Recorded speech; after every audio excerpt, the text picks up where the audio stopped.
Everyone, good morning and welcome to this educational channel Education Top 10. Friends, आज के studio lectures में आपको बहुत बहुत वेलकम है।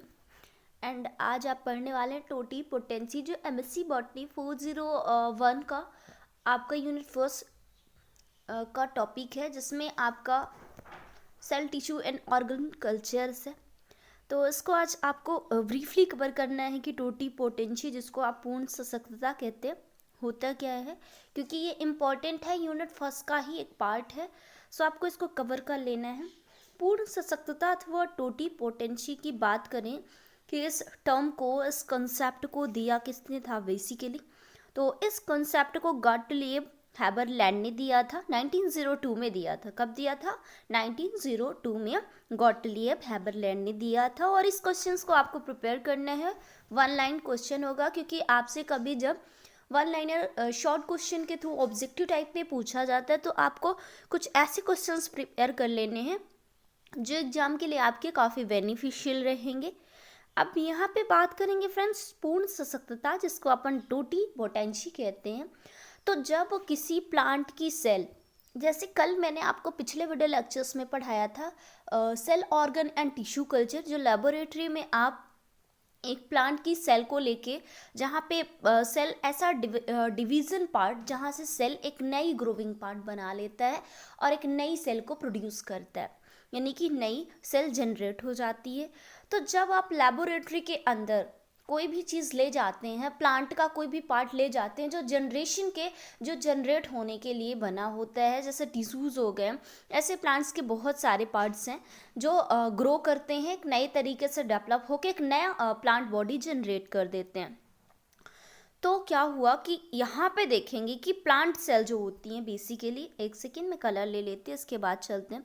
जो प्लांट सेल होती है उसमें अंतर्निहित अवस्था व जेनेटिक कैपेसिटी कह सकते हैं। क्या कह सकते हैं? आनुवांशिकी क्षमता कह सकते हैं। मतलब ऐसा कोई ऑर्गन प्लांट के अंदर जिनके अंदर जनरेट होने की कैपेसिटी होती है, वो आनुवांशिकी कैपेसिटी कहलाता है। ठीक है, जिसके कारण जो वृद्धि होती है, प्लांट की ग्रोथ होती है, डेवलपमेंट होती है, मतलब जितने भी फैक्टर होते हैं अन्य कारक, उनकी समुचित उपलब्धता होने पर एक इंटायर प्लांट्स में परिणित हो जाता है, एक संपूर्ण प्लांट में। मान लीजिए प्लांट का कोई ऐसा आप पार्ट लेते हैं, उसको लेबोरेटरी के अंदर आर्टिफिशियल माध्यम से, इसी को ऑर्गन कल्चर, जो मैंने कल के वीडियो लेक्चर्स में आपको समझाया कि ऑर्गन कल्चर बेसिकली होता क्या है, तो एक बार फिर से मैं उस चीज़ को रिविज़न करवा देती हूँ, क्योंकि आपको जब पीछे की चीज़ें भी लेके आगे चलना है, ताकि कंटिन्यूअसली आपका रिविज़न होता चले।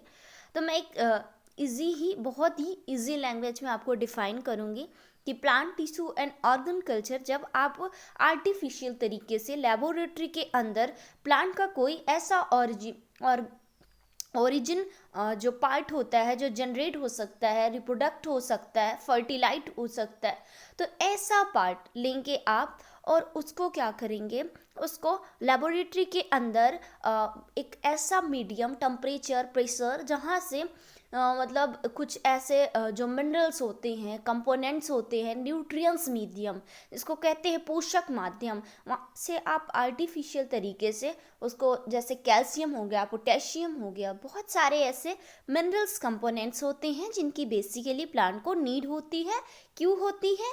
जाहिर सी बात है, बहुत ही जेन्युइन है कि जो प्लांट ग्रो करते हैं, डेवलपमेंट करते हैं, तो इसके लिए उनको भी ज़रूरी होती है न्यूट्रिएंट्स की, कंपोनेंट्स की। तो अब यहाँ पे ये देखेंगे कि जब कोई प्लांट, कौन सा पार्ट ऐसा होता है प्लांट के अंदर, उसका सबसे पहले ऑब्जर्वेशन करते हैं कि ऐसा कौन सा पार्ट है प्लांट का जो ग्रो कर सकता है, एक प्लांट से एक नए प्लांट का फॉर्मेशन कर सकता है।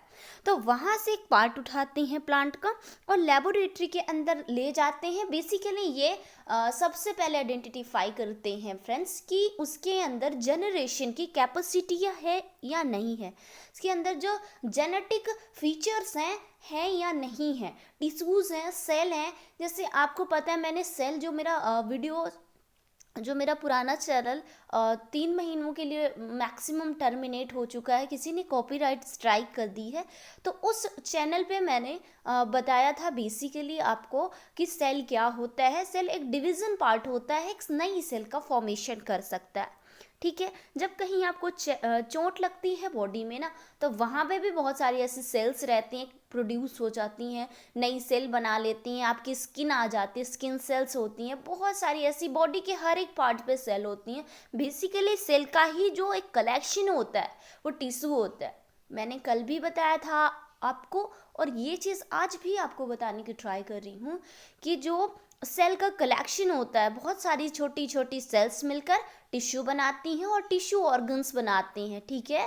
तो ऐसे ऑर्गन सिस्टम बनता है और एक पूरा बॉडी का फॉर्मेशन होता है।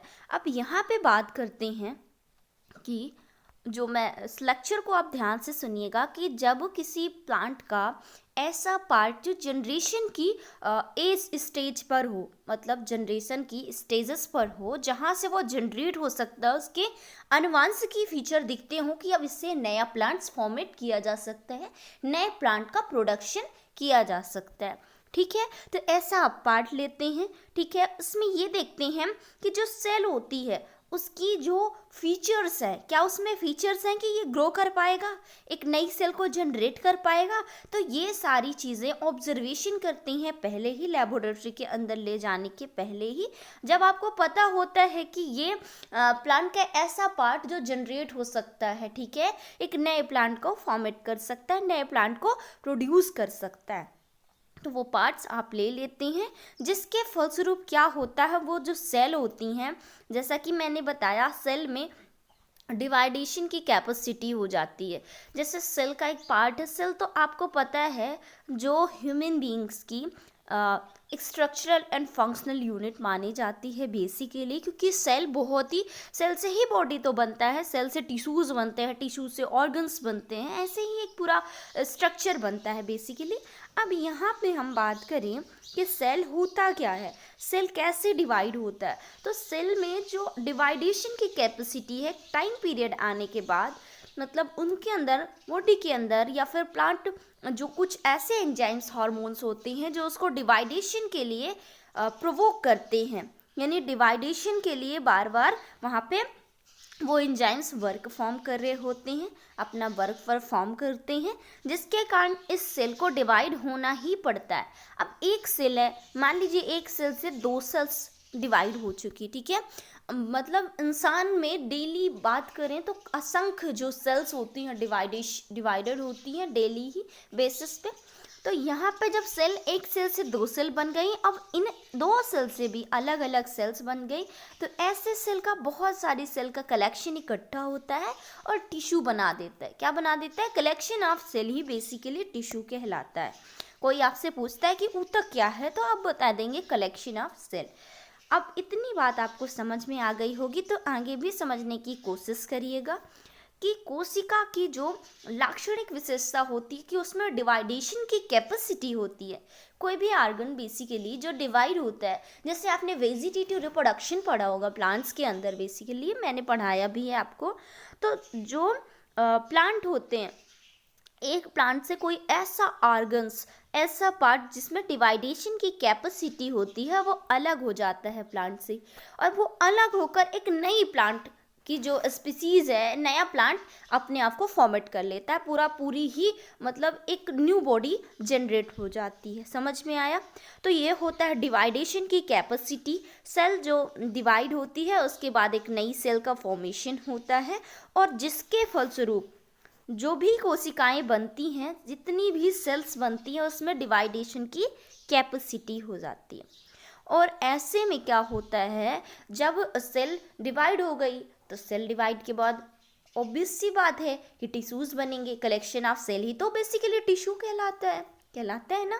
तो जब टिश्यूज़ बनेंगे तो उससे ऑर्गन्स बनेंगे, तो ऐसे पूरी ही जो प्लांट है, एक मैच्योर प्लांट है, उसमें लाया जा सकता है। लेकिन क्या होता है कि जो ऊतक संवर्धन है, मतलब जो टिश्यू कल्चर्स मैंने बताया, तो उन ऐसी टेक्निक्स का, जो तकनीकें होती हैं, उनका समन्वयन है, जिसमें कोशिका या ऊतक को, सेल या जो टिश्यू होते हैं, उनको एस्पेटिक अथवा ज्ञात माध्यम पर विकसित करने और वृद्धि होने दिया जाता है। यानी कि सबसे पहले इनको क्या करते हैं, इनका ऑब्जर्वेशन करते हैं, इनको आइडेंटिफाई करते हैं। ठीक है, इतनी बात समझ में आ गई। मैं वीडियो लेक्चर्स को बहुत ही ब्रीफली समझाने की ट्राई करूँगी। इस जो आपको टोटीपोटेंसी टॉपिक्स है इसको बहुत ही ब्रीफली और बहुत अच्छे से समझाने की ट्राई कर रही हूँ। मेरे लेक्चर्स पे आपको फोकस करना है कि मेरे वर्ड्स क्या मैं बोल रही हूँ, क्योंकि इस लेक्चर्स को पढ़ने के लिए पढ़ाने के लिए मैंने पहले से हार्ड वर्किंग करी है। और फ्रेंड्स, एक बात आपको बताना चाहती हूँ कि मेरा चैनल पिछला जो एजुकेशन टॉप 10 के यूट्यूब नाम पर था, वो चैनल अभी कुछ समय के लिए टर्मिनेट हो गया है। मैक्सिमम 3 मंथ के लिए कॉपीराइट जो स्ट्राइक्स हुई है, तो इस वजह से मेरा चैनल टर्मिनेट हो चुका है। बट कोई नहीं, आप विश करिए कि मेरा चैनल वापस आ जाए और फिर से मैं उसी चैनल पे वीडियोस लेक्चर अपलोड करने लग जाऊं। तो एस्थेटिक माध्यम वृद्धि होने पर विकसित किया जा सकता है। आ चुके अपने पॉइंट पे आते हैं। यहाँ पे जिसके फलस्वरूप क्या होता है, जो आवश्यकता अनुसार कैलस होता है या प्लांट एम्ब्रॉयड होता है, इससे क्या होते हैं, नए जो प्लांट होते हैं, नई प्लांट को पुनः यानी रिजनरेट किया जा सकता है, पुनः प्रोड्यूस किया जाता है, रिप्रोड्यूस किया जा सकता है। ठीक है। अब प्लांट टिश्यू कल्चर से क्या होता है, नए पौधे की जो कोशिका होती है, पौधिका को संवर्धित माना जाता है। अब यहाँ पे थोड़ा सा और आगे बढ़ते हैं। अब जब वहाँ पे लेबोरेटरी के अंदर ले जाते हैं कि प्लांट के इस पार्ट में जेनेटिक्स फीचर्स हैं, वो एक नए पार्ट को बढ़ा सकता है। कोई भी चीज़, चाहे वो ह्यूमन बॉडी हो, एनिमल्स हो या प्लांट हो, तो जिसमें जनरेशन की कैपेसिटी होती है बेसिकली एक नए प्लांट से जो जेनेटिक्स ऑर्गन्स होते हैं, तो वहीं से एक नए बॉडी का निर्माण होता है, आपको भी पता है। तो ऐसे ही टोटीपोटेंसी एक सर्वोत्तम जो उदाहरण के रूप में संवर्धक माध्यम पर जायगोट से नए पौधे की संवर्धिका को माना जाता है। ठीक है। और अमर्जीकृत जो अवस्था होती है उसमें जो मिनरल्स हैं, कंपोनेंट्स है, कैल्शियम हो गया, मैग्नीशियम हो गया, नाइट्रोजन हो गया, बहुत सारे ऐसे आवश्यक जो न्यूट्रिएंट्स होते हैं जो उनके लिए ज़रूरी होते हैं, वो दिए जाते हैं। ओके। तो फ्रेंड्स, बात कर लेते हैं यहाँ पे जो जैसे कॉपर हो गया, बोरान हो गया, मैग्नीज हो गया, जिंक, बहुत सारे ऐसे मिनरल्स हैं। कुछ जो एनर्जेटिक सोर्स होते हैं जैसे सुक्रोज हो गया और ग्रोथ रेगुलेटर सब्सटेंस हो गए, इनको दिया जाता है। ठीक है। ताकि ऊतक जो होते हैं, टिश्यूज़ होते हैं, वो ग्रो कर पाएँ, डेवलप हो पाएँ और नए प्लांट को जनरेट कर पाएँ, नए प्लांट को डेवलप कर पाएँ। तो इस दशा में जो हेनिंग थे, उन्होंने 1904 में भी एक शोध कार्य आरंभ किया था और इसके माध्यम से प्ररोह कलिका या भ्रूणाफ जो होता है, एम्ब्रियॉइड होता है, उसके निर्माण की प्रक्रिया को सफल अध्ययन किया था। बहुत सारे ऐसे जैसे तंबाकू हो गया, जलधनिया हो गया, पाइनस रेडिएटा में किया था। तो ये एक्सपेरिमेंटल मेथड टोटीपोटेंसी की सफल हुई थी कि प्लांट का जो जनरेट पार्ट है जिसमें जेनेटिक्स फीचर्स बेसिकली होते हैं, उसको लेके लेबोरेटरी के अंदर संपन्न किया गया। बात करते हैं फ्रेंड्स फैक्टर अफेक्टिंग जो टोटीपोटेंसी को अफेक्ट करते हैं। उसमें से हाई लाइट इंटेंसिटी होती है, यानी प्रकाश की उच्च तीव्रता। यदि जो लाइट होती है, आपको पता है एक मिनिमम लाइट, जैसे प्लांट नेचुरल तरीके से यदि अर्थ के अंदर ग्रो कर रहे हैं, डेवलपमेंट कर रहे हैं, तो उनको एक जो लाइट का सोर्स होता है, सन बेसिकली बहुत ही ज़्यादा इंपॉर्टेंट होता है। और आपको भी पता है, क्या पता है बताइए, कि सनलाइट की ही प्रेजेंस में बेसिकली जो फूड का फॉर्मेशन होता है, फ्रूट का प्रोडक्शन होता है, प्लांट की लीफ केमिकल एनर्जी में फॉर्मेट कर देती हैं। तो ऐसे फूड का प्रोडक्शन होता है, लाइट एनर्जी को केमिकल एनर्जी में चेंज कर देती, कन्वर्ट कर देती हैं। तो जो लाइट होता है वो सबसे ज़्यादा इंपॉर्टेंट कंपोनेंट होता है जो उसको अफेक्ट करता है। यदि ज़्यादा लाइट हो गई, तीव्र प्रकाश, अधिक प्रकाश में जल जाएंगे और कलिका जो होती है बड्स निर्माण को रोक सकते हैं। ठीक है। तो लाल प्रकाश जो ब्लू प्रकाश होता है, ब्लू लाइट, प्ररोह कलिका के निर्माण को प्रेरित करता है। बहुत सारे ऐसे अलग अलग टाइप के लाइट्स हैं जो इफेक्टेड करते हैं। कुछ और बातें यहाँ पे आपको जानने के लिए मिलेंगी कि जो 17 degree centigrade and 35 degree centigrade temperature होता है वो वृद्धि विभेदन के लिए आवश्यक होता है। लेकिन जब टेम्परेचर की, चाहे वो आप टेम्परेचर की बात करें या प्रेशर की, कोई भी, या फिर आप लाइट की बात करें, तो किसी की इंटेंसिटी यदि बढ़ रही है ना, तो प्लांट में एक मिनिमम चीज़ें चाहिए जो उसको सर्वाइव नेचर के अकॉर्डिंग हो। यदि उससे ज़्यादा कोई चीज़ उसको मिल रही है तो वो उसको साइड इफेक्ट कर देगी, वृद्धि को रोक देगी, प्लांट की वृद्धि रुक जाती है। ठीक है, तो ये चीज़ें काफ़ी इफेक्ट करती हैं। पॉलीएमीन की उपस्थिति में कोशिका विभाजन वृद्धि जो होता है, पॉलीएमीन की प्रेजेंस में सेल डिवीजन ग्रोथ एंड विभेदन के लिए आवश्यक होती है।